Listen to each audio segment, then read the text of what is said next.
Hello folks, this is Aitan Aja from InspiredRise.com and today we are going to talk about the Infinix Zero 8i.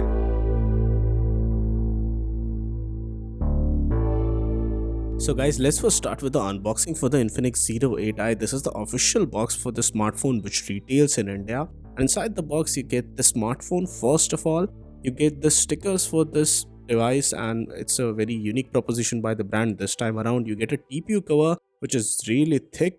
And apart from that, you get the charging module along with the charging cable. The charging module is a fast charge one, so that's pretty good. You also get a SIM tray ejector tool and the documentation inside along with a clear screen protector. I would have loved if the clear screen protector was pre-applied on this device, but it's not the case.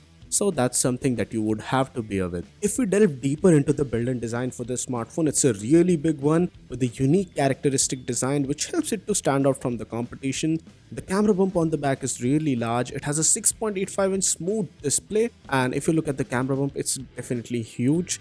And at the back there's a very nice matte finish which is still very glossy and shiny, so it does not catch fingerprints as much as some other smartphones out there, but still that bump is huge and you definitely need a TPU cover with that.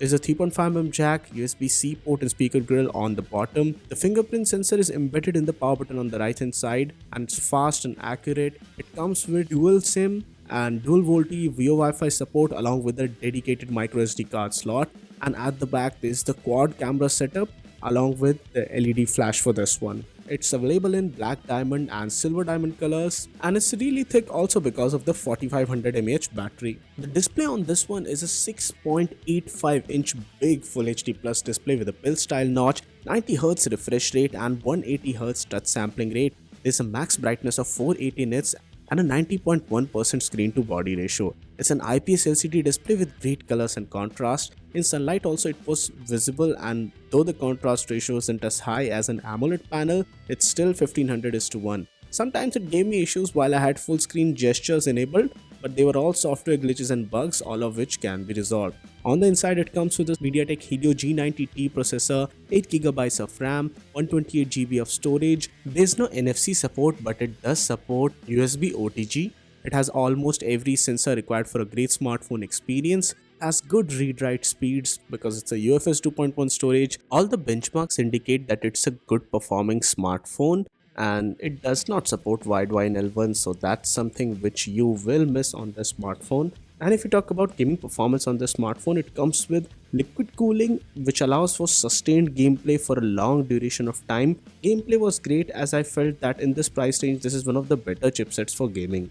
If you talk about connectivity, it does support dual VoLTE, VO Wi-Fi, OTG. There's the 3.5mm jack as an added bonus. There's no LTE Plus support and Bluetooth connectivity was also good. It has a 4500 mAh battery and it supports up to 33W fast charging. This gives you 0 to 70% in just 30 minutes. I easily got up to 6.5 to 7 hours of screen on time on heavy usage as well, and their Power Marathon tech also helps to increase the battery standby time and reduce the background power consumption. Let's talk about the user experience. It comes with XOS 7.0 with new icons and is based on Android 10. Still, the UI has also received a little overhaul to facilitate single-handed usage. There are still some bloatware apps and it's still not completely clean, but the UI has improved. There are still recommendations in the app drawer for instant apps, and in notification bar there's a persistent notification for Palm Store actions. Though these apps can be disabled, but still a clean UI experience from the start could have been amazing. It has a huge prominent quad camera setup at the back. It has a 48MP primary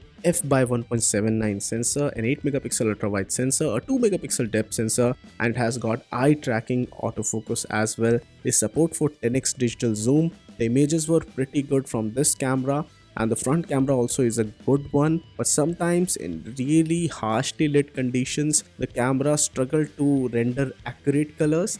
The ultra wide sensor also struggles a little bit in low light conditions, but give it ample light and it produces really awesome images. There's a slight color difference between the two different front camera modules, so that's also something that you would have to deal with. But apart from all of these things, the main camera sensor on this one does 4:1 pixel binning and the results are really good. It shoots up to 4K videos, but the saturation in the 4K videos from the main camera sensor was a little bit bumped up, and there's ultra wide sensor at the back and at the front as well.